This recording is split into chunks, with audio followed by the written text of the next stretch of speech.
રાજ્યમાં વરસાદી માહોલ જામ્યો છે। 24 કલાકમાં રાજ્યના 204 તાલુકાઓમાં મેઘરાજાની સવારી આવી પહોંચી છે, જેમાં સૌથી વધુ અરવલ્લીના ભિલોડામાં વરસાદ પડ્યો છે।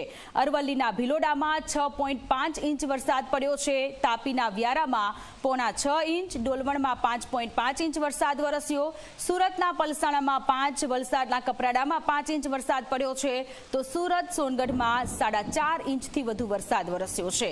વાલોડ, ધરમપુર, દ્વારકામાં 4 થી 4.5 ઇંચ વરસાદ વરસ્યો। રાજ્યના 16 તાલુકાઓમાં 4 ઇંચથી વધારે વરસાદ પડ્યો। રાજ્યના 41 તાલુકાઓમાં 2 ઇંચથી વધુ વરસાદ પડ્યો છે। ચોમાસું હવે સખત જામી ચૂક્યું છે। રાજ્યમાં વરસાદી માહોલ છે। વ્યારામાં 4.5 ઇંચ જેટલો વરસાદ પડ્યો છે। 41 જેટલા તાલુકાઓમાં મેઘરાજાની સવારી આવી પહોંચી છે।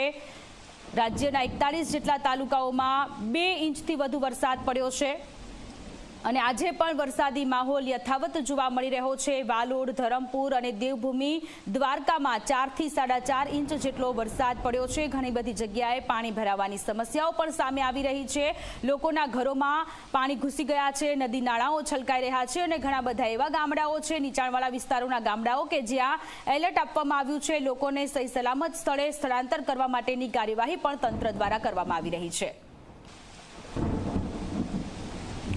તો રાજ્યમાં આજે સવારે પણ વરસાદી માહોલ યથાવત છે। દક્ષિણ ગુજરાતમાં મેઘરાજાની જમાવટ યથાવત છે। તાપીના વ્યારામાં સતત બીજા દિવસે મેઘરાજાની ધબધબાટી જોવા મળી રહી છે। ગઈકાલે 6.5 ઇંચ બાદ આજે 2 ઇંચ વરસાદ વરસ્યો। સુરતના બારડોલીમાં પણ સવારે 2 કલાકમાં 1.5 ઇંચ વરસાદ પડ્યો। તાપીના વાલોડ, ડોલવણ, સોનગઢમાં 1.25 ઇંચ વરસાદ પડ્યો છે।